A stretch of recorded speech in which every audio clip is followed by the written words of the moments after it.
What's up, guys and ladies and everybody else out there? Thank you guys for joining us for yet another Diving Deep into Entertainment. This is the 33rd episode, and it's not going to be the longest one, as you can see. It's just me, myself, and I. So, yeah, it's going to be just more box office. Some of our followers and subscribers have been saying, talk about what happened to Justice League. So, most of this show is going to be about that. But so you guys know, we were going to talk about some news that involved John Lasseter, Jude Law, Teen Titans Go, and some other things. But because it's just myself, it's really hard. I don't want... There's not much to converse about this stuff, so I'm just going to let you guys know what's been going on and stuff like that. But, yeah, John Lasseter, if you guys haven't been keeping up, has been the newest victim or individual of this sexual misconduct. Depending on the story, it's...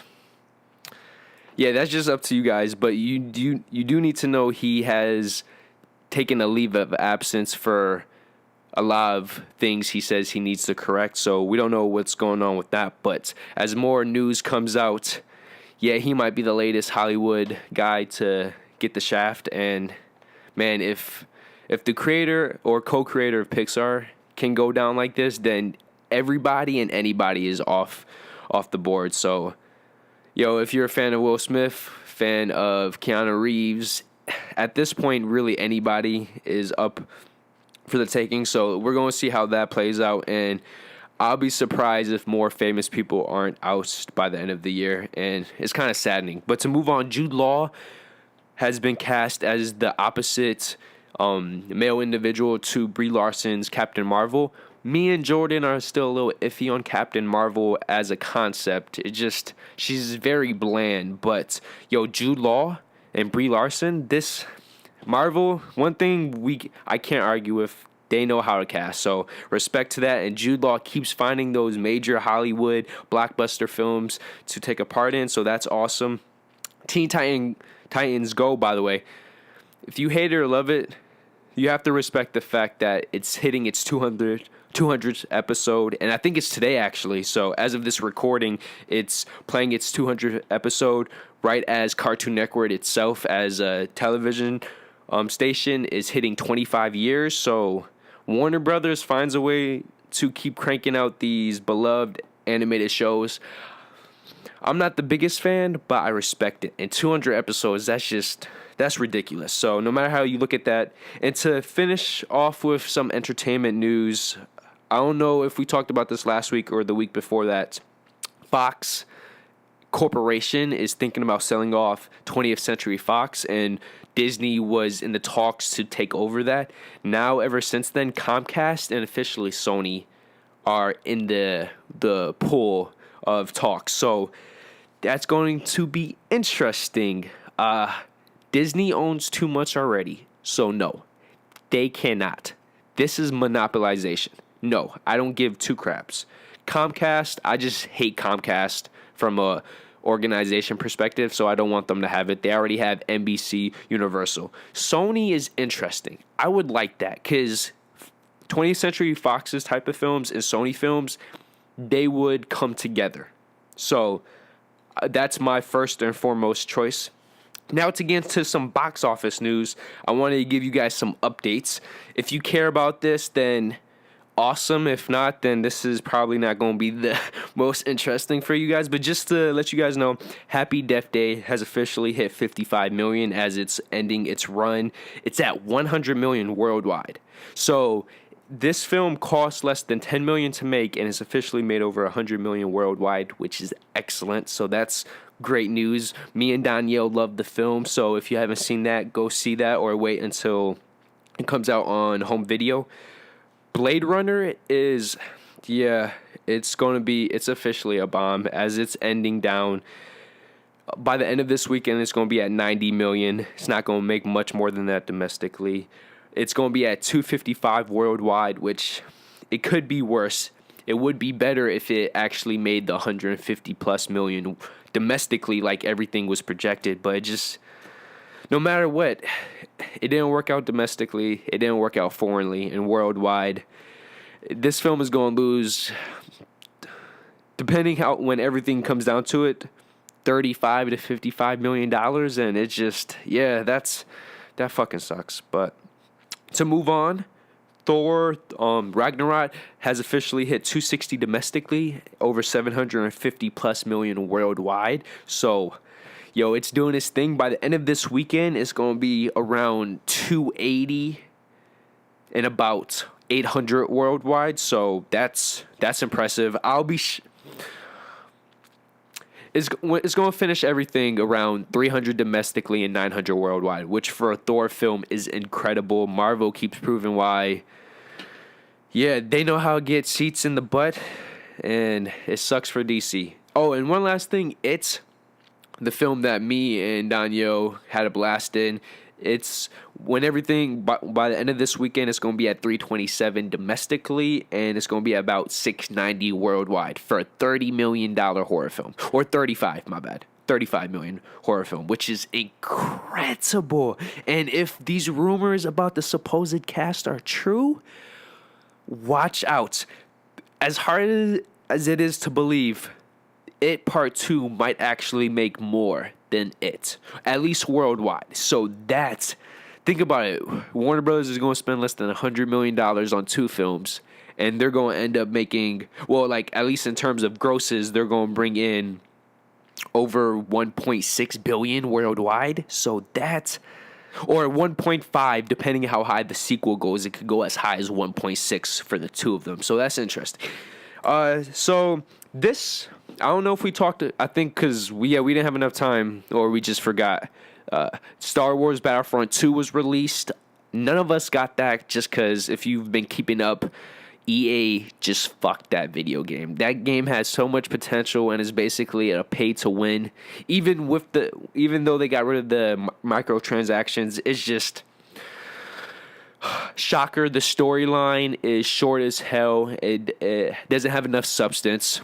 What EA first person shooter campaign does, and then the multiplayer is we're slowly getting to the pay to win, and it's getting scary with these loot boxes. But that's out.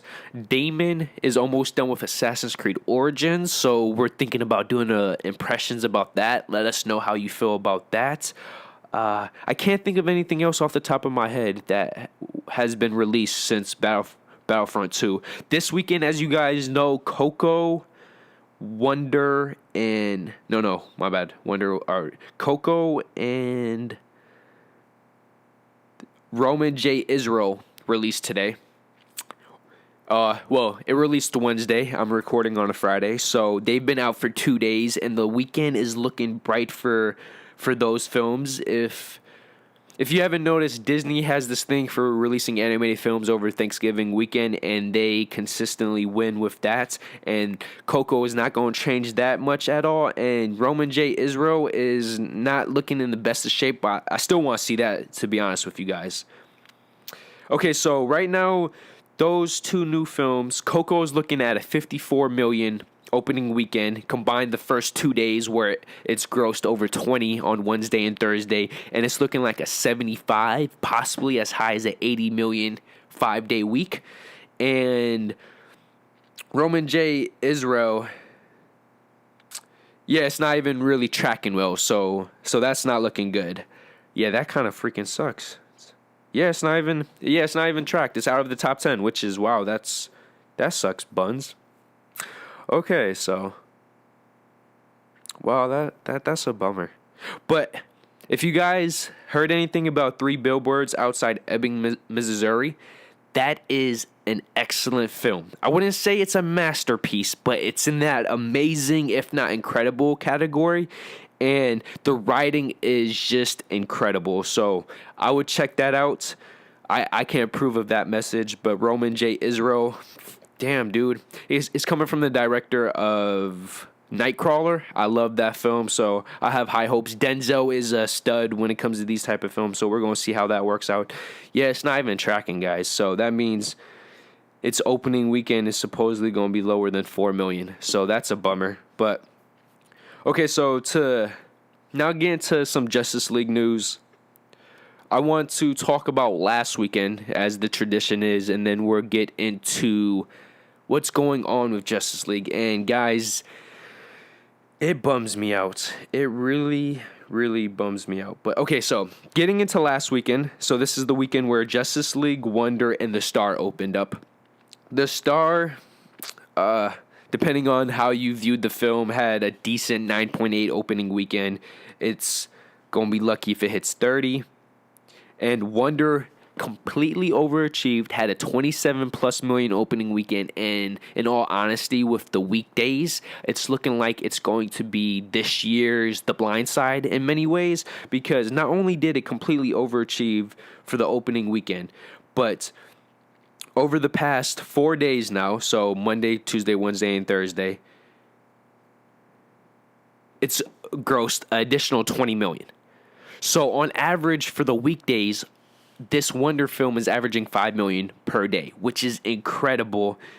Right now, it's guaranteed 100 million plus film, and it might make a run for 150 depending how long the legs are. But yo, Julia Roberts, man, when she's in the right type of role, people love her and they love to go see the film. But Wonder is definitely this year's The Blind Side, and not to get to Justice League.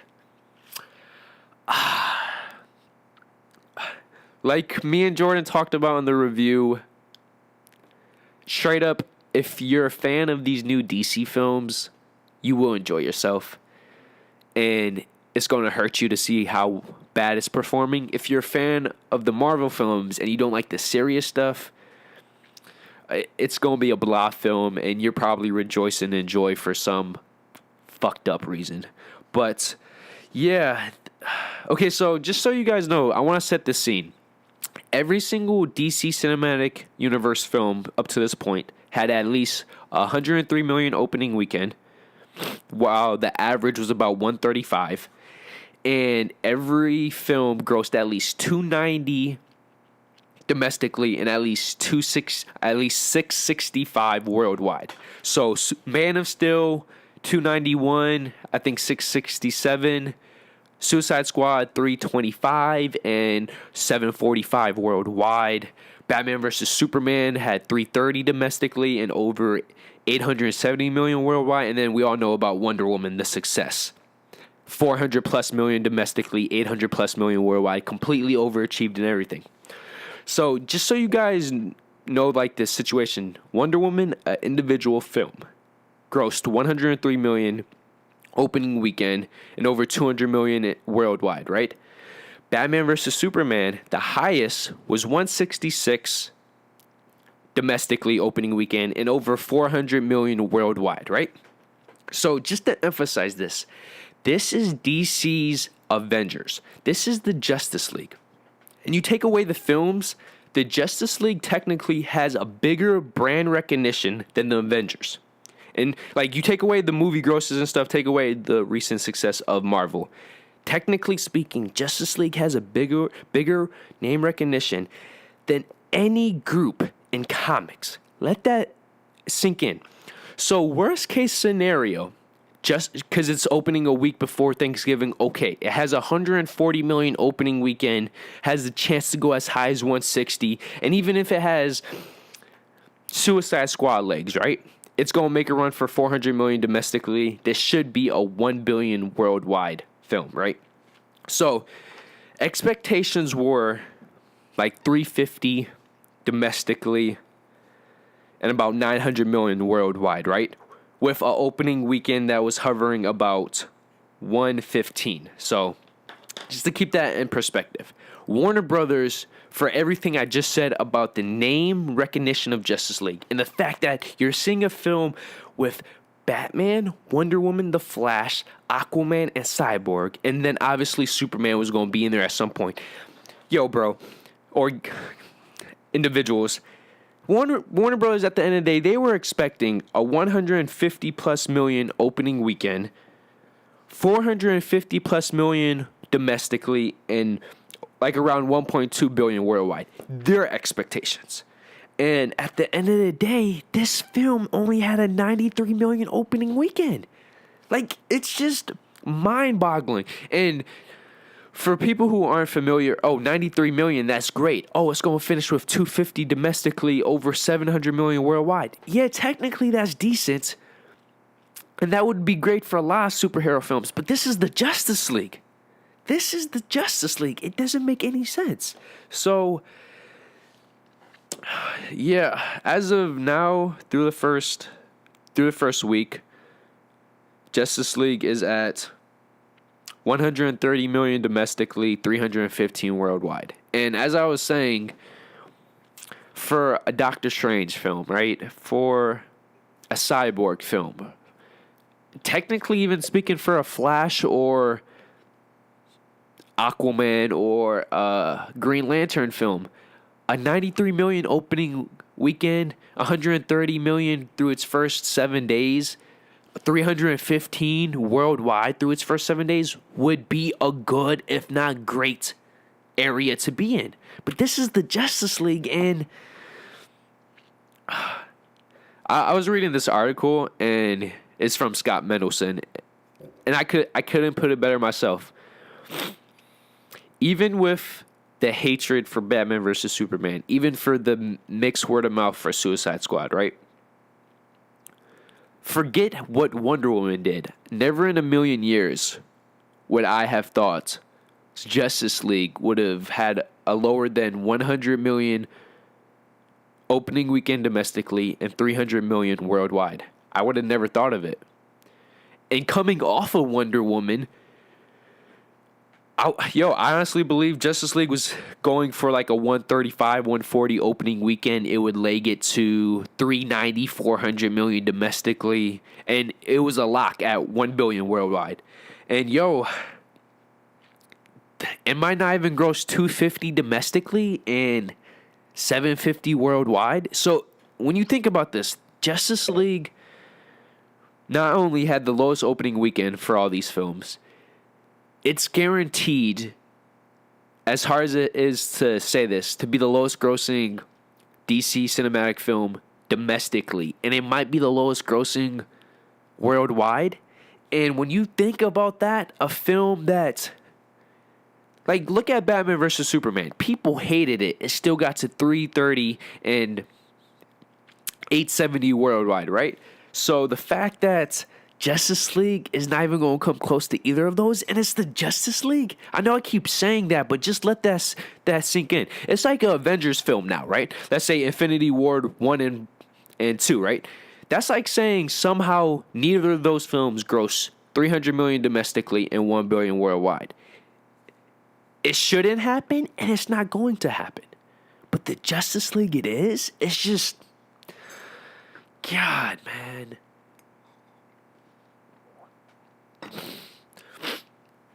So, I don't have much more to say about that financially. It just, if I didn't make it known through the review, it hurts me to say this, but Justice League is easily my least favorite cinematic film from the DC universe. It just, once again, Warner Brothers fucks over Zack Snyder. They cut a crap load of what he wanted, and I know it's the whole Batman versus Superman was too dark, but who knows how the reception would have been if it was the 3-hour version, you know? It goes from 27 Rotten Tomato to over 50. So instead of being outright hated, it's just mixed word of mouth like Man of Steel. And all I'm trying to say is it killed me when Batman vs. Superman underperformed as much as it should have. I mean, as much as it did, because that was a film that should have grossed 400 million plus domestically, 1 billion plus worldwide. So the fact that it just dropped, it skydived after its opening weekend, it killed me. But I still love the film. So at the end of the day, it's like, yeah, it sucks. It didn't make as much money as it should. I still love the film. Justice League, it's like the worst case scenario, because not only did they put out a very botched film, but it's not grossing money either. And people could say whatever they want about Suicide Squad. At least Suicide Squad felt like a Suicide Squad film. And the entire time, because of the atmosphere, because of the the scenery, it never felt like there was reshoots. Yeah, the dialogue felt like there was reshoots, but the actual setting never felt off. This film, like the first hour, as Donnie, because me and Daniel saw it yesterday, and he pointed out the first hour, you could legit feel where stuff was cut out. It's obvious. You're jumping back and forth. It doesn't feel like a put together film. It feels very botched and haphazard. And when you go to the second part of the film, it's actually cohesive, but you could tell like most of the reshoots were done in the second part, because the second part feels like a completely different film compared to the first part. And it's just, I honestly didn't see the difference in reshoots besides the dialogue for Suicide Squad. Justice League is not a Zack Snyder film. That is obvious, because you could tell where for the most part, where he shot the stuff. And then other parts, it's obvious as Joss Whedon, and you never want that in a film. And that's the biggest thing. So, let me know how you guys feel about any of this news. Were you surprised or hurt, or right now you don't even care about this sexual misconduct anymore when it comes to John Lasseter? Like that hurts, because right now we're at that point where, is everybody actually this fucking messed up, or are we getting to the point where we're getting into that cry wolf territory? So we're going to have to find out about that. How do you guys feel about Jude Law? The Teen Titans Go thing, it's crazy. Which, by the way, I don't think I pointed out yet. They're coming out with a theatrical film next year. So we're going to see how that is. That's either going to completely bomb in terms of expectations, or, that film might actually make more than Lego Ninjago, which is a crazy thought just thinking 6 months ago. But we're going to see with that. And let us know if you want to talk about, or you're interested in who takes over 20th Century Fox. That's the television and film portion of Fox Corporation. So let us know about that. And